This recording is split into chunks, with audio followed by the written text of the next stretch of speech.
여러분, 혹시 이런 밤을 겪어보신 적 있으신가요? 새벽 3시쯤 이유도 없이 눈이 번쩍 뜨이고 방 안은 너무 고요해서 오히려 그 고요함이 귀에 들리는 것 같은 그런 밤 말입니다. 커튼 틈으로도 빛 한 줄기 들어오지 않고 냉장고 돌아가는 소리마저 멈춘 듯한 완벽한 정적. 그 순간 우리는 무심코 이런 생각을 하게 됩니다. 아, 지금 이 어둠이야말로 진짜 아무것도 없는 상태구나. 하지만 여러분, 오늘 저희 세이건의 길에서 함께 들여다볼 무는 그 방 안의 어둠과는 차원이 다른 무입니다. 왜냐하면 그 방 안에는 여전히 여러분이 누워 있고 침대가 있고 공기가 있고 무엇보다 시간이 째깍째깍 흐르고 있으니까요. 오늘 이야기하려는 무는 그 모든 것, 그러니까 공간도 시간도 심지어 그 무언가를 담을 그릇조차 없었던 상태를 말합니다. 이 거대하고 고요한 우주는 대체 왜 존재하는 걸까요? 그리고 그보다 더 근본적으로 아무것도 없던 자리에서 이 모든 것이 시작되었다면 그 아무것도 없음이라는 것 자체는 대체 누가 혹은 무엇이 만들어 놓은 걸까요?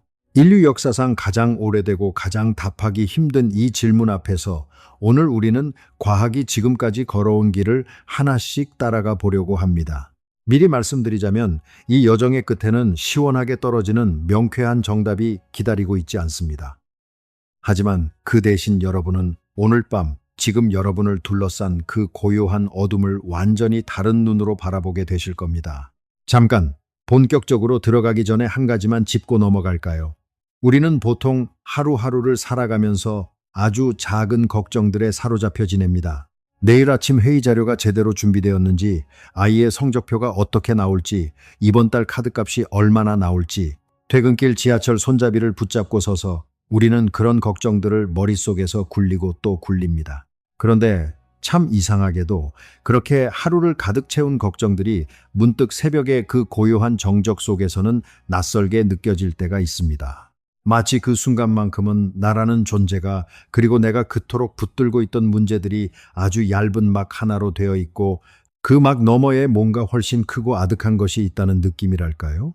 바로 그 느낌, 그 어렴풋한 감각이야말로 사실 인류가 수천 년 동안 놓지 못했던 질문의 입구입니다. 왜 아무것도 없지 않고 무언가가 있는가? 칼 세이건은 그의 책 코스모스에서 이렇게 말한 적이 있습니다. 과학이란 단순한 지식의 목록이 아니라 세상을 대하는 하나의 태도이며 동시에 이 우주를 향해 바치는 하나의 창가라고요. 세이건이 우리에게 요구했던 태도는 딱 두 가지였습니다. 하나는 철저한 호기심, 그리고 다른 하나는 끝없는 경외감. 오늘 우리가 다룰 질문은 어쩌면 그 두 가지 태도 없이는 단 한 걸음도 나아갈 수 없는 질문일지도 모릅니다. 왜냐하면 이 질문은 우리에게 너무나 당연했던 것, 그러니까 무엇인가 있으려면 그 이전에 먼저 아무것도 없어야 한다는 그 상식 자체를 뿌리째 흔들어 놓기 때문입니다. 자, 이제 우리의 시선을 일상의 복잡한 소음에서 잠시 거두어 저 고요한 밤하늘 너머로, 그리고 그 밤하늘조차 존재하지 않았던 아득한 곳으로 돌려볼 시간입니다. 그런데 이 여정을 시작하려면 우리는 먼저 아주 이상한 사실 하나를 마주해야 합니다. 불과 100년 전까지만 해도 인류는 우주가 원래부터 그 자리에 있었고 앞으로도 영원히 변하지 않을 거라고 믿었습니다.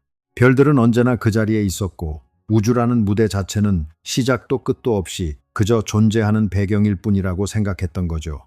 이 오래된 믿음에 처음으로 금이 가기 시작한 것은 한 천문학자가 미국 캘리포니아의 윌슨산 천문대에서 밤하늘을 올려다본 어느 밤이었습니다. 그의 이름은 에드윈 허블이었습니다. 사실 저도 이런 밤을 자주 겪습니다. 그리고 신기하게도 그런 새벽이면 낮 동안 그렇게 크게만 보였던 걱정거리들이 문득 아주 작고 우스워 보일 때가 있습니다. 오늘 상사에게 들은 잔소리, 친구와 살짝 어긋난 말 한마디, 통장 잔고를 볼 때마다 드는 씁쓸함. 낮에는 그 무게가 온몸을 짓누르는 것 같다가도 이렇게 깜깜하고 고요한 순간에는 그 모든 것들이 어디론가 스르르 멀어지는 느낌이 듭니다. 마치 텔레비전을 끄고 나서야 비로소 방 안이 얼마나 조용했는지 깨닫게 되는 것처럼 말이죠. 창가에 서서 가만히 밤하늘을 올려다보면 별들은 언제나처럼 은은하게 반짝이고 있고 그 별빛 아래에서 우리의 하루하루는 참 작고 짧게 느껴집니다. 바로 이 감각, 낮의 소란스러움이 밤의 고요 앞에서 조용히 가라앉는 이 감각이야말로 오늘 우리가 함께 걸어갈 여정의 첫걸음입니다. 물론 이런 순간이 늘 편안하기만 한 건 아닙니다. 오히려 어떤 밤에는 그 고요함이 무섭게 느껴지기도 합니다. 내가 사라져도 세상은 아무 일 없다는 듯 돌아갈 거라는 생각. 우리가 아등바등 쌓아올린 이 모든 것들이 저 광활한 어둠 앞에서는 먼지보다도 못한 게 아닐까 하는 생각. 이런 생각에 사로잡히면 가슴 한구석이 아스라해지실지도 모릅니다. 하지만 여러분, 오늘 저희가 함께 걸어갈 이 여정의 끝에서는 이 막막함이 전혀 다른 감정으로 바뀌게 될 거라고 약속드립니다. 왜냐하면 우주가 어떻게 시작되었는지를 제대로 들여다보면 볼수록 우리는 오히려 그 막막함의 반대편에 있는 어떤 것, 그러니까 깊은 위안과 연결감을 발견하게 되기 때문입니다. 허블이 거대한 망원경으로 밤하늘의 흐릿한 구름들을 오래도록 들여다보았을 때 그는 그것들이 그저 가스 덩어리가 아니라는 사실을 알게 되었습니다. 그 하나하나가 우리 은하와 똑같은 또 다른 거대한 은하였던 겁니다. 그리고 그 은하들의 수는 상상을 초월할 만큼 많았습니다. 우주는 인류가 여태껏 짐작했던 것보다 훨씬 더 광활했던 거죠. 하지만 허블을 진짜로 잠 못 이루게 만든 것은 따로 있었습니다. 그 수많은 은하들을 하나하나 관찰하던 그는 은하들이 하나같이 우리로부터 멀어지고 있다는 사실을 발견했습니다. 그것도 사방으로 마치 도망치듯이 말이죠. 이 말은 곧 우주 전체가 지금 이 순간에도 계속 팽창하고 있다는 뜻이었습니다. 자, 여기서 잠깐 멈추고 함께 상상해 볼까요? 풍선 표면에 점을 몇 개 찍어 놓고 바람을 불어넣는 장면을 떠올려 보세요. 풍선이 부풀수록 점과 점 사이의 거리는 점점 멀어집니다. 어느 점에서 보더라도 다른 모든 점들이 자신으로부터 멀어지는 것처럼 보이겠죠. 우주가 팽창한다는 것도 바로 이런 모습입니다. 그렇다면 이 영상을 거꾸로 돌려보면 어떨까요? 시간을 거슬러 올라갈수록 은하들은 점점 가까워지고 결국에는 모든 것이 하나의 점으로 모여들 겁니다. 바로 그 지점, 우주의 모든 것이 하나로 응축되어 있던 그 순간이야말로 우주가 태어난 순간이 아니었을까요? 이 단순하지만 대담한 발상이 다듬어지고 또 다듬어져서 마침내 탄생한 것이 바로 그 유명한 빅뱅 이론입니다. 그런데 여러분, 여기서 잠시 솔직하게 말씀드릴 게 있습니다. 빅뱅이라는 단어를 들으면 우리는 흔히 우주라는 텅 빈 공간 어딘가에서 커다란 폭발이 일어난 장면을 떠올리기 쉽습니다. 하지만 이건 아주 흔한 오해입니다. 빅뱅은 이미 존재하던 공간 속에서 일어난 사건이 아니었습니다. 오히려 공간이라는 개념 자체, 그리고 시간이라는 개념 자체가 바로 그 순간에 함께 태어난 겁니다. 그러니 빅뱅이 우주의 어느 한 지점에서 일어났느냐고 묻는 질문은 사실 성립하지 않습니다.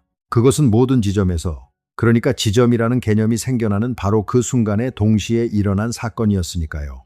과학자들이 처음 이 사실을 받아들이기까지도 오랜 시간이 걸렸다고 하니 우리가 지금 이걸 한 번에 이해하기 어렵다 해도 전혀 이상한 일이 아닙니다. 여기서 우리는 오늘 이야기의 진짜 핵심으로 조금씩 다가가게 됩니다. 좋습니다. 빅뱅으로 시공간이 태어났다고 칩시다. 그렇다면 그 빅뱅이 일어나기 직전에는, 아니, 직전이라는 말도 이상하네요.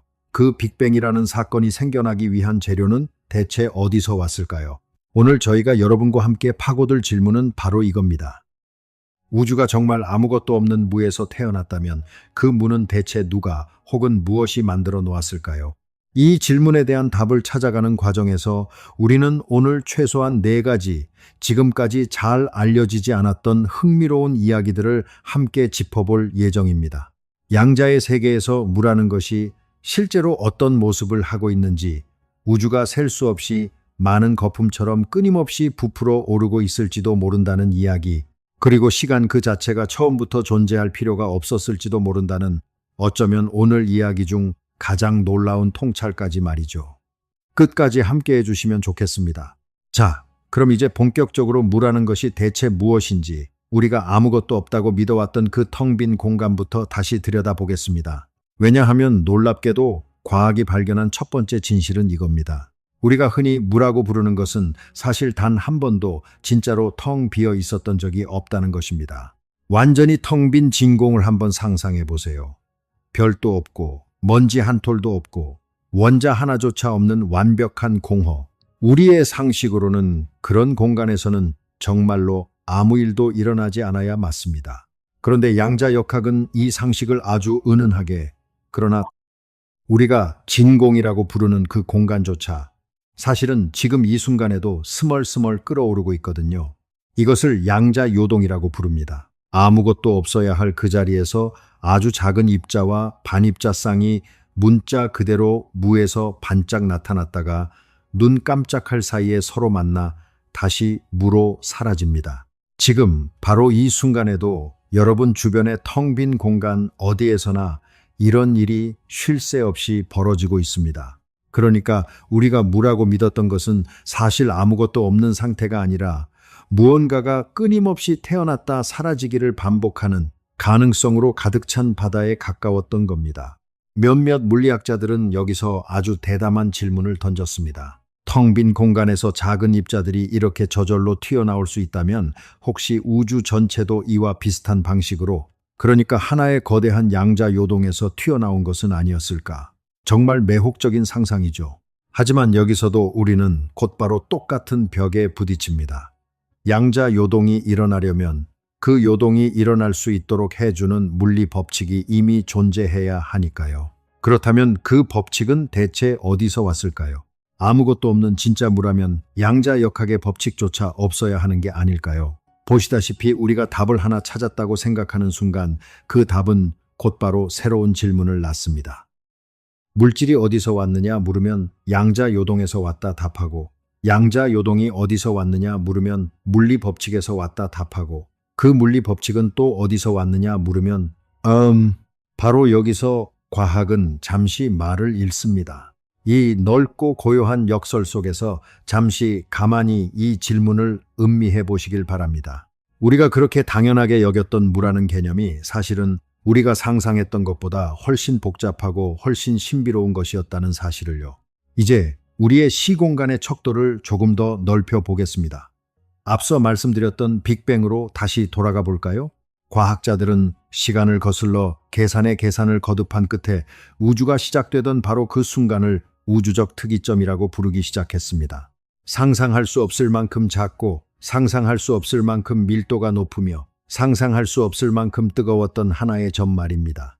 지금 이 광활한 우주에 있는 모든 것, 그러니까 수천억 개의 은하와 그 안에 또 수천억 개의 별들, 그리고 지금 이 이야기를 듣고 계신 여러분을 이루는 모든 원자까지도 한때는 바늘끝보다 훨씬 작은 그 한 점 안에 웅장하게 압축되어 있었다는 겁니다. 그리고 그 점이 더 이상 스스로의 압력과 온도를 견디지 못하게 된 순간 빅뱅이 일어났습니다. 그런데 미국의 이론 물리학자 앨런 구스는 이 빅뱅 이야기를 처음 접했을 때 다른 사람들처럼 그저 감탄만 하고 넘어가지 않았습니다. 그는 이 이론 안에서 좀처럼 설명되지 않는 허점 하나를 발견했거든요. 바로 우주의 물질이 분포된 방식이었습니다. 폭발이라는 것은 원래 무질서한 결과를 낳기 마련입니다. 물감풍선을 하얀 캔버스 위에 떨어뜨리면 사방으로 아무렇게나 흩날린 자국이 남듯이 빅뱅이라는 거대한 폭발도 우주 곳곳에 물질이 들쭉날쭉 뭉치거나 텅 비어있는 흔적을 남겼어야 정상입니다. 하지만 실제로 관측된 초기 우주의 모습은 정반대였습니다. 놀랍도록 매끄럽고 놀랍도록 균일했던 겁니다. 마치 아주 정교한 손길로 골고루 펴놓은 것처럼 말이죠. 폭발의 결과라고 하기에는 너무나 가지런했던 이 수수께끼를 풀기 위해 구스는 빅뱅이 일어나기 직전 아주 짧은 순간 우주가 상상을 초월하는 속도로 팽창했다는 가설을 제안했습니다. 이것이 바로 급팽창, 인플레이션 이론입니다. 쭈글쭈글하던 풍선을 순식간에 크게 불면 표면이 팽팽하고 매끄러워지는 것처럼 그 찰나의 폭발적인 팽창이 초기의 작은 불균형들을 순식간에 펴서 우주 전체를 고르게 만들어 놓았다는 거죠. 잠깐, 여기서 한 가지 더 짚고 넘어갈까요? 혹시 아침에 따뜻한 커피 한 잔을 내리면서 잔 위로 김이 스르르 피어오르는 걸 가만히 바라본 적 있으신가요? 그 김은 완전히 무작위로 어디로 튈지 예측할 수 없게 흩어집니다. 재미있게도 물리학자들은 텅 빈 공간에서 입자들이 태어났다 사라지는 그 양자 요동을 설명할 때도 비슷한 무작위성을 이야기합니다. 다만 커피잔의 김은 이미 존재하는 물 분자가 흩어지는 것이고 양자 요동은 정말로 아무것도 없던 자리에서 무언가가 반짝 나타났다가 사라지는 것이라는 점이 다르죠. 이 차이가 조금 소름 돋지 않으신가요? 우리가 아침마다 무심코 바라보는 그 김보다 더 근본적인 수준에서 이 우주는 단 한순간도 완전히 고요했던 적이 없다는 뜻이니까요. 이 광활한 역설 속에서 잠시 가만히 이 사실을 음미해 보시길 바랍니다. 우리가 텅 비어 있다고, 아무것도 없다고 믿었던 바로 그 자리가 사실은 우주에서 가장 분주한 곳이었다는 것을요. 그리고 어쩌면 여러분의 삶에서도 이와 비슷한 순간이 있지 않을까요? 겉으로는 아무 일도 없어 보이는 조용한 하루 속에서도 사실은 마음속 깊은 곳에서 수많은 감정과 생각들이 조용히 태어났다 사라지기를 반복하고 있는 것처럼 말이죠. 따라오고 계시죠? 이제 우리는 이 은은한 요동의 바다를 지나 시간과 공간 자체가 시작되던 그 태초의 순간으로 조금 더 깊이 들어가 보겠습니다. 자, 여기서 잠깐. 지금까지 들으신 이야기가 전부가 아닙니다. 사실 무의 정체는 이보다 훨씬 더 기묘합니다. 조금만 더 집중해서 따라와 주시겠어요? 구스의 인플레이션 이론은 오랫동안 빅뱅 이론의 빈틈을 메워주는 훌륭한 보충 설명으로 받아들여졌습니다. 그런데 시간이 흐르면서 구스 자신과 그의 동료였던 러시아 출신 물리학자 안드레이 린데는 이 급팽창이라는 현상을 더 깊이 파고들수록 도무지 멈출 곳을 찾지 못하는 이상한 결론에 다다랐습니다. 바로 급팽창이 한번 시작되면 우주 전체에서 동시에 끝나는 것이 아니라 어느 한 곳에서는 멈추고 다른 곳에서는 계속된다는 것이었습니다. 이걸 조금 쉽게 그려볼까요? 끓기 시작한 물속에서 기포가 여기저기 둥둥 떠오르는 장면을 떠올려 보세요. 급팽창하던 공간의 어느 한 구석에서 기포 하나가 떠오르듯 팽창을 멈추면 그 자리에서 우리 우주처럼 별과 은하로 가득 찬 하나의 작은 세계가 태어납니다. 하지만 그 기포 바깥의 공간은 멈추지 않고 계속 부풀어 오릅니다. 그리고 그 안에서 또 다른 기포가 끝없이 태어납니다. 물리학자들은 이 현상에 영원한 급팽창이라는 이름을 붙였습니다. 만약 이 이론이 맞다면 우리가 살고 있는 이 우주는 셀 수 없이 많은 거품 우주들 가운데 하나에 불과하다는 뜻이 됩니다. 저 아득한 어둠 너머 어딘가에서 지금 이 순간에도 새로운 우주가 반짝 태어나고 있을지도 모른다는 거죠. 물론 이 다른 거품 우주들은 우리가 살고 있는 이 거품과 너무 멀리 떨어져 있어서 설령 빛의 속도로 영원히 달려간다 해도 결코 닿을 수 없습니다. 그러니 안타깝지만 이 이론을 직접 확인할 방법은 아직 없습니다. 하지만 흥미로운 건 구스가 처음 제안했던 인플레이션 이론이 우리 우주 하나를 매끄럽게 다듬어주는 역할에서 그치지 않고 어쩌면 지금 이 순간에도 셀 수 없이 많은 우주를 계속해서 낳고 있는 거대한 우주 생성 기계였을지도 모른다는 사실입니다. 자, 여기서 우리는 다시 오늘의 핵심 질문으로 돌아옵니다. 좋습니다. 급팽창이 우리 우주를 매끄럽게 만들었다고 칩시다. 그리고 어쩌면 지금도 어딘가에서 새로운 거품 우주들이 태어나고 있다고 칩시다. 그렇다면 애초에 그 급팽창이라는 현상, 그리고 그것을 가능하게 한 물리 법칙 자체는 대체 어디서 왔을까요? 우리는 마치 끝없이 이어지는 계단을 내려가는 기분이 듭니다. 한 계단을 내려가면 답을 찾은 것 같지만 그 아래에는 또 다른 계단이, 그리고 또 다른 계단이 기다리고 있으니까요. 바로 이 지점에서 몇몇 과학자들은 아예 다른 방향에서 질문을 던지기 시작했습니다. 혹시 우리가 계단을 잘못 내려가고 있는 건 아닐까? 혹시 이전이라는 단어 자체가 이 질문에는 애초에 어울리지 않는 단어는 아니었을까? 이 질문에 가장 먼저 뛰어든 사람 중 한 명이 바로 독일의 물리학자 마르틴 보요발트였습니다. 그는 우주적 특이점이 아무것도 없는 상태에서 어느 날 갑자기 뿅 하고 나타났다는 설명을 받아들이지 못했습니다. 그의 표현을 빌리자면 그건 그냥 앞뒤가 맞지 않는 이야기였습니다. 아무것도 없는 곳에서 무언가가 저절로 튀어나올 수는 없다는 거였죠. 보요발트는 양자의 세계에서 시간이 우리가 아는 것처럼 매끄럽게 흐르지 않는다는 점에 주목했습니다. 오히려 시계의 초침처럼 아주 작은 조각들이 째깍째깍 이어지는 방식에 가깝다는 겁니다. 그리고 한 조각의 시작은 언제나 그 이전 조각의 끝입니다. 이 원리를 우주 전체에 적용하면 어떻게 될까요? 보요발트에 따르면 팽창하던 우주는 풍선에서 바람이 빠지듯 언젠가 다시 수축하기 시작하고 은하들은 다시 가까워지고 마침내 또 하나의 특이점으로 돌아갑니다. 그리고 바로 그 지점에서 새로운 빅뱅이 다시 시작됩니다. 우리 우주는 최초의 우주도 아니고 마지막 우주도 아니라는 이야기죠. 끝없이 부풀고 수축하고 다시 폭발하는 웅장한 순환의 한 조각일 뿐이라는 겁니다. 비슷한 시기 남아프리카 공화국 출신의 닐 튜록과 미국의 폴 스타인하르트라는 두 물리학자는 훨씬 더 대담한 그림을 그렸습니다. 현대 물리학의 최전선에 있는 끈 이론에 따르면 우리 우주는 어쩌면 얇은 막, 이른바 브레인 위에 놓여 있을지도 모릅니다. 그리고 우리 우주 바로 곁에는 우리가 결코 감지할 수 없는 또 다른 막, 또 다른 우주가 나란히 놓여 있을 수 있습니다. 이 두 막이 아주 느리게 서로에게 다가가다가 마침내 부딪히는 순간 바로 그 충돌의 에너지가 빅뱅을 일으켰을지도 모른다는 겁니다. 튜록과 스타인하르트의 이론이 특히 흥미로운 이유는 구스가 발견했지만 설명하지 못했던 그 급팽창의 에너지가 어디서 왔는지에 대해서도 하나의 답을 제시하기 때문입니다. 두 개의 거대한 막이 충돌하는 순간의 에너지가 바로 그 급팽창을 밀어붙인 힘이었을 수 있다는 거죠. 물론 이 이론 역시 아직은 증명된 사실이 아니라 아름다운 가설의 영역에 머물러 있습니다. 여러분, 여기서 잠깐 이런 질문이 떠오르실지도 모르겠습니다. 왜 과학자들은 이렇게까지 서로 다른, 그것도 하나같이 확실하게 증명되지 않은 이론들을 이토록 여러 갈래로 만들어내는 걸까요? 답을 모른다면 그냥 모른다고 인정하고 끝내면 되지 않을까 싶기도 합니다. 하지만 저는 오히려 이 점이야말로 과학이 가진 가장 인간적인 매력이라고 생각합니다. 우리는 이제 막 우주라는 거대한 바다의 물가에 겨우 발을 담근 존재입니다. 아직 답을 모른다고 해서 손 놓고 가만히 있는 대신 가진 도구를 총동원해서 하나씩 가설을 세우고 계산을 하고 서로의 논리를 헐뜯듯 검증하면서 조금씩 진실에 다가가려는 태도. 그 자체가 정직한 과학의 모습입니다.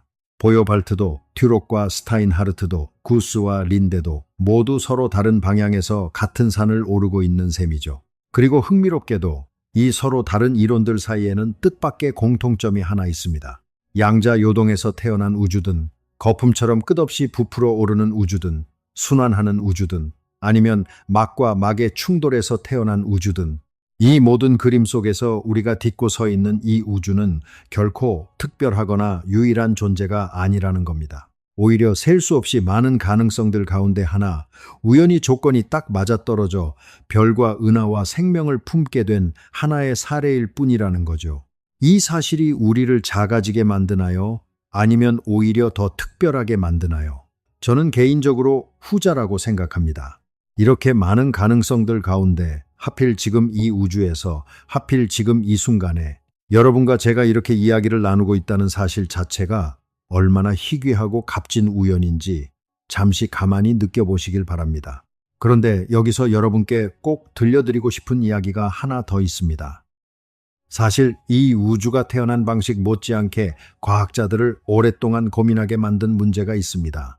바로 우주를 지배하는 물리법칙들의 값이 지금 우리가 알고 있는 그 값이 아니었다면 어떻게 되었을까 하는 질문입니다. 예를 들어 중력의 세기가 지금보다 아주 조금만 더 강했다면 별들은 태어나자마자 너무 빨리 타올라 눈 깜짝할 사이에 사그라들었을 겁니다. 반대로 아주 조금만 더 약했다면 가스와 먼지들이 뭉쳐 별을 이루지 못한 채 영원히 흩어져 있었을 겁니다. 탄소라는 원소가 별의 내부에서 만들어지는 과정도 마찬가지입니다. 핵안에서 일어나는 반응의 확률이 지금과 아주 조금만 달랐어도 우리 몸을 이루는 탄소는 충분히 만들어지지 못했을 겁니다. 이렇게 물리 법칙의 값들이 지금과 아주 조금만 달랐어도 별도, 은하도, 생명도 존재할 수 없었을 거라는 사실을 두고 과학자들은 이 우주가 미세하게 조율되어 있다고 표현합니다. 이 사실 앞에서 어떤 사람들은 이렇게 묻습니다. 이렇게 정교하게 맞아떨어지는 걸 보면 역시 누군가가 의도적으로 이 값들을 설계한 게 아니냐고요. 하지만 오늘 우리가 함께 걸어온 길을 떠올려 보면 조금 다른 답도 가능해집니다. 만약 정말로 셀 수 없이 많은 거품 우주들이 저마다 다른 물리 법칙을 갖고 태어난다면 그 가운데 극히 일부는 우연히 별과 생명이 가능한 조합을 갖게 되었을 겁니다.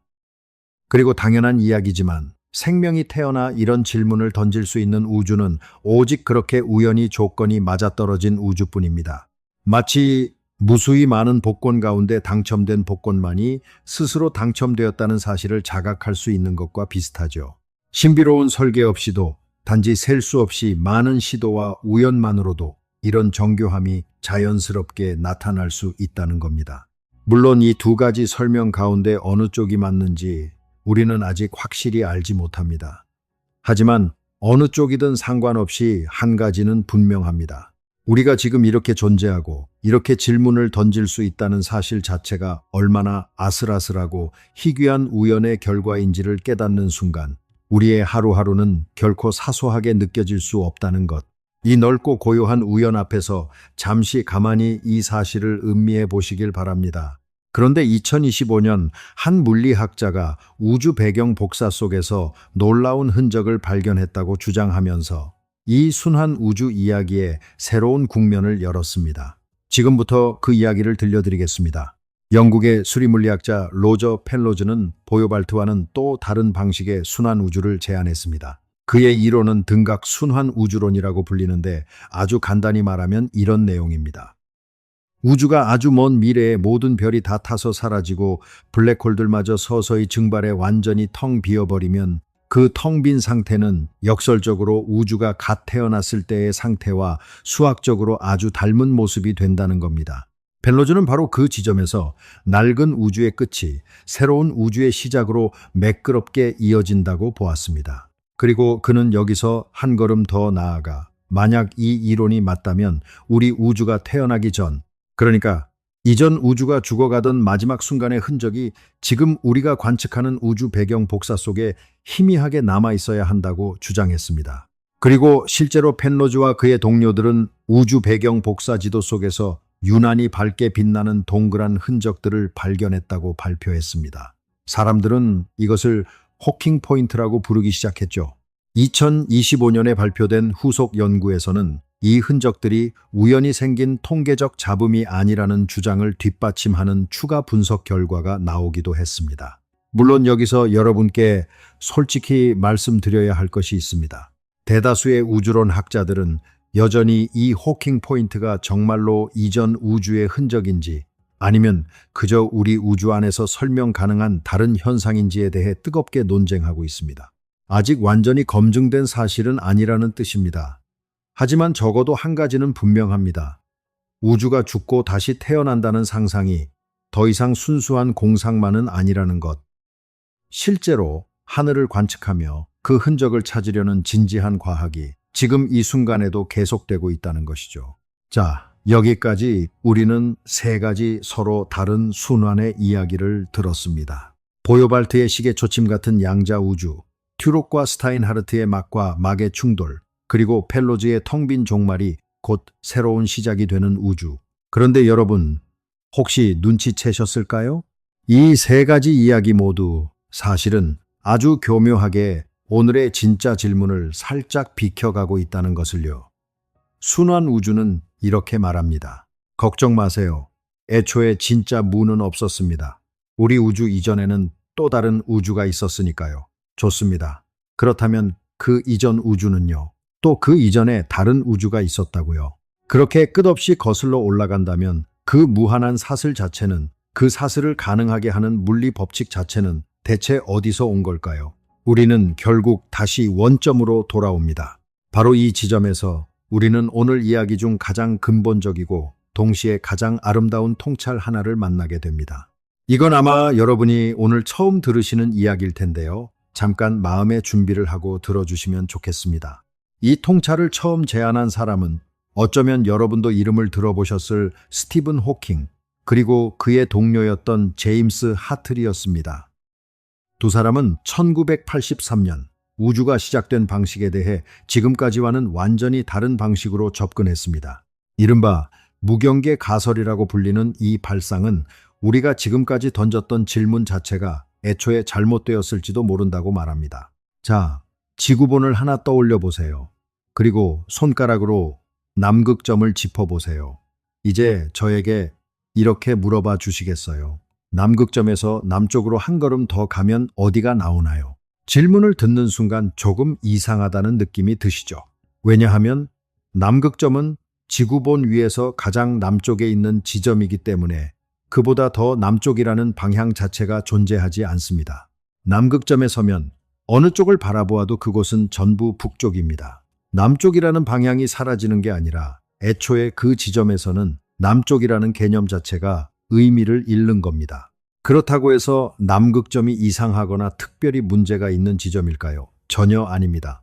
남극점은 지구본이라는 매끄러운 표면 위에 지극히 평범하고 자연스러운 한 지점일 뿐입니다. 다만 그 지점에서는 남쪽이라는 방향이 조용히 아주 은은하게 사라질 뿐이죠. 하틀과 호킹이 제안한 발상은 놀랍게도 이 지구본의 비유와 아주 닮아 있습니다. 두 사람은 시간이라는 것을 우리가 일상에서 경험하는 시간과는 조금 다른 수학적인 도구, 이른바 허수시간이라는 개념으로 다시 계산해 보았습니다.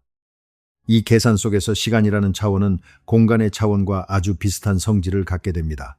그리고 바로 이 지점에서 아주 흥미로운 일이 벌어집니다. 우주의 시작이라는 지점이 마치 지구본의 남극점처럼 매끄럽게 둥글려진 하나의 점이 되어 버리는 겁니다. 특이점이라는 날카롭고 무한한 경계 대신 부드럽게 마감된 하나의 꼭지점이 나타나는 거죠. 이 말은 곧 우주에게는 애초에 시작이라는 경계선 자체가 없었을지도 모른다는 뜻입니다. 이게 대체 무슨 의미인지 조금 더 풀어서 말씀드려 볼게요. 우리가 그동안 빅뱅 이전에는 무엇이 있었을까 하고 물었던 건 마치 남극점에서 더 남쪽으로 가면 무엇이 있느냐고 묻는 것과 똑같은 질문이었을지도 모릅니다. 질문 자체가 성립하지 않는 겁니다. 이전이라는 방향이 시간의 시작점에서는 조용히 사라져버리니까요. 그렇다면 문은 누가 만들었을까요? 하틀과 호킹의 답은 이렇습니다. 어쩌면 그 질문에는 답할 필요가 없었을지도 모른다고요.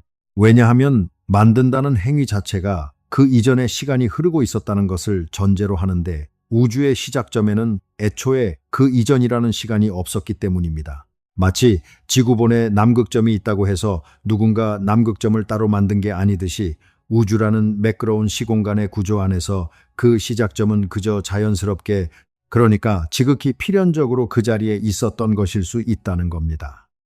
솔직히 말씀드리면 저도 이 이야기를 처음 접했을 때 한참을 곱씹어야 했습니다. 어떻게 설명해 드려야 이해가 쉬우실까 계속 고민하게 되더라고요. 누가 만들었냐는 질문 앞에서 애초에 만들어질 필요가 없었을지도 모른다는 답을 듣는 기분이란 마치 오랫동안 붙잡고 있던 손잡이가 갑자기 사라지고 그 자리에 아무것도 없다는 걸 발견하는 느낌과 비슷합니다. 당황스럽지만 동시에 묘하게 홀가분하기도 합니다. 물론 이 무경계 가설 역시 완벽하게 검증된 이론은 아닙니다. 여전히 많은 물리학자들이 이 계산 방식을 두고 논쟁을 벌이고 있고 어떤 이들은 완전히 다른 방식으로 답을 찾고 있습니다. 하지만 적어도 이 발상은 우리에게 아주 중요한 사실 하나를 알려줍니다. 때로는 질문을 붙들고 답을 찾아 헤매는 대신 질문 자체의 틀을 다시 들여다보는 것이 훨씬 더 깊은 통찰로 이어질 수도 있다는 사실 말이죠. 그렇다면 지금부터 실제로 과학자들이 이 여러 이론들 가운데 무엇이 진실에 더 가까운지 알아내기 위해 무엇을 하고 있는지 말씀드리겠습니다. 사실 이 모든 이야기가 그저 상상 속의 논쟁으로만 머무는 건 아닙니다. 급팽창 이론이 맞다면 그 격렬했던 팽창의 순간은 아주 희미한 흔적, 이른바 원시 중력파라는 물결을 우주 배경 복사 속에 남겨놓았어야 합니다. 이 흔적은 마치 아주 오래된 벽지에 남은 얼룩처럼 우주 전체에 은은하게 새겨져 있을 거라고 여겨집니다. 바로 이 얼룩을 찾기 위해 일본이 이끌고 여러 나라가 함께하는 라이트버드라는 인공위성 계획이 지금 착실하게 준비되고 있습니다. 이 위성은 2030년대 초중반 발사를 목표로 하늘 전체를 훑으며 우주 배경 복사 속에 숨어 있을지도 모르는 아주 미세한 회전무늬, 이른바 비모드 편광을 찾아낼 예정입니다. 만약 이 흔적이 정말로 발견된다면 그것은 급팽창이 실제로 일어났다는 최초의 직접적인 증거가 될 것이고, 동시에 우주가 태어나던 그 태초의 순간에 아주 조금 더 가까이 다가서는 인류 최초의 발걸음이 될 겁니다. 지금 이 순간에도 지구 반대편 어느 연구실에서는 이 질문에 답하기 위해 밤낮 없이 계산기를 두드리고 있는 사람들이 있다는 사실, 왠지 마음이 뭉클해지지 않으신가요?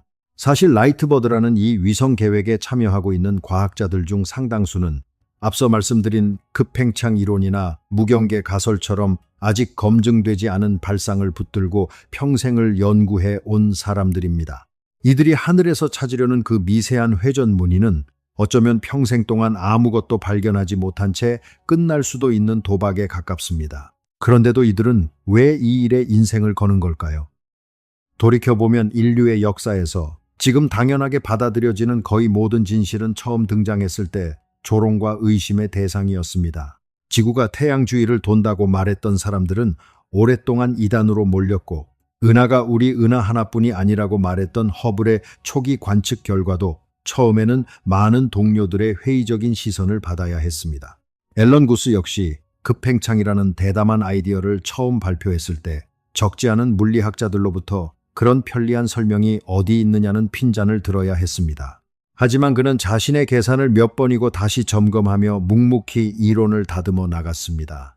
과학자들도 결국은 우리와 똑같이 두려움을 느끼는 사람들입니다. 평생을 바쳐 쌓아 올린 믿음이 흔들릴 수 있다는 사실은 누구에게나 두려운 일이니까요. 그럼에도 불구하고 이들이 계속 나아갈 수 있었던 이유는 아마도 모르는 것을 안다고 우기는 것보다 모른다는 사실을 인정하고 계속 묻는 것이 훨씬 더 정직하고 용기 있는 태도라는 걸 알았기 때문이 아닐까요? 이 태도는 사실 칼 세이건이 평생 강조했던 회의적 사고, 즉 근거 없는 믿음은 경계하되 호기심만큼은 절대 잃지 않는 태도와 정확히 맞닿아 있습니다. 세이건은 그의 저서 악령이 출몰하는 세상에서 우리가 신비로운 것을 마주할 때일수록 더 냉정하게, 그러나 동시에 더 열린 마음으로 다가가야 한다고 말했습니다. 오늘 우리가 살펴본 이 모든 이론들, 양자요동도, 순환우주도, 무경계 가설도 그 어느 것 하나 미신이나 신비주의에 기대지 않았습니다. 전부 수학과 관측과 논리라는 지극히 인간적이면서도 지극히 엄격한 도구로 빚어낸 이야기들이었습니다. 바로 이 지점에서 우리는 오늘 이야기의 진짜 전환점에 도착하게 됩니다. 이건 세상을 그리고 나라는 존재를 바라보는 시선이 완전히 뒤집히는 순간입니다. 여기까지 듣다 보면 몇 가지 질문이 자연스럽게 떠오르실 것 같습니다. 잠깐 짬을 내어 그중 몇 가지에 답해보고 넘어갈까요? 먼저, 이렇게 많은 이론들 가운데 지금 과학자들 사이에서 가장 유력하게 받아들여지는 건 무엇일까요?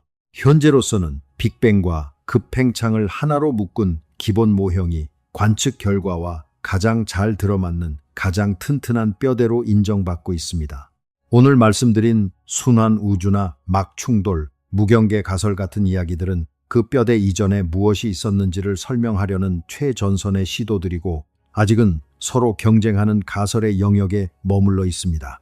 쉽게 말해 우리는 우주가 어떻게 지금의 모습이 되었는지는 상당히 확실하게 알고 있지만 그 이전에 무엇이 있었는지는 아직 확실히 알지 못한다는 뜻입니다. 두 번째로, 시간이라는 것 자체가 빅뱅과 함께 태어났다면 그 시간은 대체 어떻게 갑자기 흐르기 시작한 걸까요? 사실 많은 물리학자들은 시간이 어느 순간 갑자기 스위치를 켜듯 시작되었다고 보지 않습니다. 오히려 시간이라는 성질 자체가 우주가 팽창하고 식어가는 과정 속에서 서서히 또렷해진 하나의 성질일 수 있다고 봅니다. 마치 안개가 걷히면서 풍경이 서서히 뚜렷해지는 것처럼 시간이라는 개념도 처음에는 흐릿하다가 우주가 식어가면서 점점 또렷한 하나의 방향, 그러니까 과거에서 미래로 향하는 방향을 갖게 되었다는 겁니다. 마지막으로, 만약 정말 셀 수 없이 많은 거품 우주가 있다면 그 어딘가에는 저와 똑같은 혹은 여러분과 똑같은 존재가 또 있지 않을까 궁금해 하시는 분들도 계실 겁니다. 흥미로운 상상이지만 여기서만큼은 조금 신중해질 필요가 있습니다. 이 질문에 대한 답을 우리가 직접 확인할 방법은 현재로서는 전혀 없기 때문입니다. 확인할 수 없는 상상을 사실인 것처럼 이야기하는 순간 우리는 과학의 영역을 벗어나 그저 흥미로운 공상의 영역으로 넘어가게 됩니다. 오늘 우리가 함께 걸어온 이 길이 그토록 조심스러웠던 이유도 바로 여기에 있습니다. 경외감은 마음껏 느끼되 검증되지 않은 것을 검증된 사실인 양 말하지는 않는 것. 이것이야말로 칼 세이건이 평생 지키고자 했던 태도였으니까요. 자, 이제 우리는 오늘 여정에 아주 깊은 곳까지 들어왔습니다. 양자 요동으로 부글부글 끓어오르는 텅 빈 공간부터 끝없이 거품처럼 태어나는 우주들, 시계 초침처럼 반복되는 순환, 얇은 막의 충돌, 그리고 마침내 지구본의 남극점처럼 매끄럽게 둥글려진 시간의 시작점까지, 이 모든 이야기를 하나씩 따라오다 보면 문득 이상한 사실 하나를 눈치채게 됩니다. 과학이 아무리 깊이 파고들어도 결국 그 가장 밑바닥에서는 언제나 똑같은 질문과 다시 마주하게 된다는 것. 왜 아무것도 없지 않고 무언가가 존재하는가? 이 질문은 이제 더 이상 물리학만의 질문이 아닙니다. 철학자들은 수천 년 동안 이 질문을 붙들고 씨름해왔고, 수많은 사람들은 이 질문에 대한 궁극의 답을 시간과 공간을 초월한 어떤 존재에게서 찾아왔습니다. 흥미로운 것은 과학과 철학과 오래된 믿음이라는 이 세 갈래 길이 완전히 다른 방향에서 출발했음에도 결국 같은 벼랑 끝에 도착한다는 사실입니다. 칼 세이건은 언젠가 이렇게 말한 적이 있습니다. 우리는 이제 막 우주라는 바닷가에 발을 담근 아이에 불과하다고요. 오늘 우리가 함께 걸어온 이 길도 아마 그 거대한 바닷가에서 아주 작은 발자국 하나를 남긴 정도에 지나지 않을 겁니다. 그런데 참 이상하죠. 인류는 이 대답할 수 없는 질문 앞에서도 결코 걸음을 멈추지 않았습니다. 지구가 평평하지 않다는 것을 처음 말했던 사람도, 태양이 아니라 지구가 돈다고 말했던 사람도, 빅뱅이라는 개념을 처음 꺼냈던 사람 노게니가 모두 한동안은 조롱과 의심의 눈초리를 받아야 했습니다. 무경계 가설을 제안했던 하틀과 호킹도, 순환 우주를 이야기한 보요발트도 저마다 자신의 계산과 씨름하며 수많은 반박과 회의론을 견뎌야 했습니다. 왜 인류는 이렇게까지 답이 나오지 않을지도 모르는 질문에 매달리는 걸까요? 어쩌면 그건 질문을 던지는 행위 자체가 이미 하나의 대답이기 때문일지도 모릅니다. 이 광활한 우주 속에서 스스로에게 나는 왜 존재하는가 하고 물을 수 있는 존재는 적어도 우리가 아는 한 우리뿐이니까요. 칼 세이건의 표현을 빌리자면 우리는 우주를 그저 구경하는 손님이 아니라 우주가 자기 자신을 들여다보기 위해 스스로 만들어낸 하나의 눈일지도 모릅니다. 별들의 먼지가 모이고 모여 마침내 그 먼지 스스로가 자신이 어디서 왔는지를 궁금해하는 존재가 된 것이죠. 이보다 더 시적인 반전이 또 있을까요? 여러분, 이쯤에서 다시 오늘 이야기를 시작했던 그 새벽의 방으로 돌아가 볼까요? 커튼 틈으로 빛 한 줄기 들지 않던 그 완벽한 정적, 문득 낯설고 조금은 두렵게 느껴졌던 그 어둠 말입니다. 오늘 우리가 함께 걸어온 이 긴 여정 끝에서 그 어둠은 이제 조금 다르게 다가오지 않으신가요? 그 방 안의 정적이 아무리 완벽해 보여도 사실 그것은 진짜 무에 비하면 오히려 소란스러울 만큼 많은 것들로 가득 차 있습니다. 공기가 있고 시간이 흐르고 무엇보다 그 어둠 속에서 숨쉬고 있는 여러분이 있으니까요. 그리고 여러분을 이루는 모든 원자는 한때 상상할 수 없이 작고 뜨거웠던 그 한 점에서부터 138억 년이라는 감히 다 헤아릴 수조차 없는 아득한 시간을 건너 지금 이 자리까지 도착한 것들입니다. 양자 요동의 바다에서, 급팽창의 소용돌이에서 별들이 태어나고 죽어가는 그 오랜 순환 속에서 그 모든 것을 지나 지금 이 순간 여러분의 심장을 뛰게 하고 있는 겁니다. 그렇다면 결국 어느 이론이 맞는 걸까요? 우주는 정말 양자의 요동에서 저절로 태어난 걸까요? 아니면 또 다른 우주와의 충돌에서, 아니면 끝없는 순환의 한 조각으로, 아니면 애초에 시작이라는 경계선조차 없이 그저 지구본의 남극점처럼 자연스럽게 존재하는 걸까요? 솔직하게 말씀드리겠습니다. 우리는 아직 그 답을 모릅니다. 어쩌면 우리는 영원히 그 답을 알지 못할지도 모릅니다. 적어도 지금 이 단계의 인류 문명으로는 말이죠. 하지만 여러분, 답을 모른다는 사실이 이 여정을 헛되게 만드는 건 아닙니다. 오히려 그 반대입니다. 확실한 증거가 없는 상태에서도 이론을 세우고 계산을 하고 위성을 쏘아 올려 하늘을 관측하고 서로의 생각을 논쟁하며 조금씩 앞으로 나아가는 것. 그 자체가 바로 우리가 인간이라는 증거입니다. 우리는 답을 몰라도 질문을 멈추지 않는 유일한 존재니까요. 내일 아침에도 여러분은 다시 커튼을 걷고 커피를 내리고 지하철에 몸을 싣고 하루를 시작하시겠죠. 상사의 잔소리도 통장 잔고의 씁쓸함도 여전히 그 자리에 있을지 모릅니다. 그런데 참 신기하게도 오늘 우리가 함께 나눈 이 이야기를 마음 한편에 담아 두신다면 그 익숙한 하루가 아주 조금은 다르게 느껴지실지도 모릅니다. 왜냐하면 이제 여러분은 알고 계시니까요. 지금 여러분이 서 있는 이 자리가 138억 년이라는 감히 가늠할 수조차 없는 시간과 셀 수 없이 많았을지도 모르는 우주들의 가능성을 뚫고 마침내 도착한 유일무이한 자리라는 것을요. 퇴근길 버스 창문에 이마를 기대고 지쳐 있을 때조차 그 창문 너머로 스쳐가는 노을빛 한 줄기가 사실은 태초의 빛과 같은 물리 법칙으로 빚어졌다는 것을요. 우리는 답을 모른 채로 살아갑니다.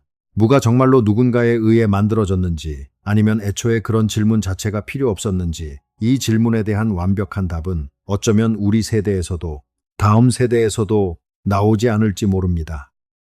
하지만 그 불확실함이 우리를 불안하게 만드는 대신 오히려 겸손하게 그리고 감사하게 만들어준다면 어떨까요? 우리는 답을 모르는 채로도 이렇게 살아 숨쉬고 사랑하고 서로에게 이야기를 들려줄 수 있으니까요. 그거면 충분하지 않을까요?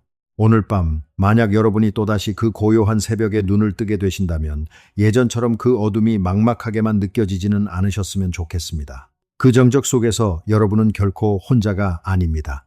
여러분의 몸을 이루는 모든 원자가 우주가 태어나던 그 까마득한 순간부터 지금까지 이어져 온 하나의 긴 이야기의 일부니까요. 그리고 그 이야기를 스스로 궁금해하고 스스로 되짚어 볼 수 있다는 것. 그것이야말로 이 광활하고 고요한 우주 속에서 우리에게 주어진 가장 크고 아늑한 선물이 아닐까요? 무에서 시작되었든 영원한 순환의 한 자락에서 시작되었든 지금 이 순간 우리가 이렇게 살아 존재한다는 사실만큼은 그 무엇으로도 부정할 수 없는 기적입니다. 그러니 오늘 밤에는 그 사실 하나만이라도 마음 깊이 품고 잠들어 보시길 바랍니다. 오늘도 이렇게 함께 해주셔서 진심으로 감사합니다. 이 광활한 코스모스 속에서 살아있는 이 기적 같은 순간을 조금 더 깊이 음미해 보시길 바랍니다. 저희 세이건의 길에서는 다음에도 이 광대하고 아름다운 우주의 이야기로 여러분을 찾아오겠습니다. 구독과 알림 설정 부탁드리고요. 오늘 밤 평안한 밤 되세요. 안녕히 계세요.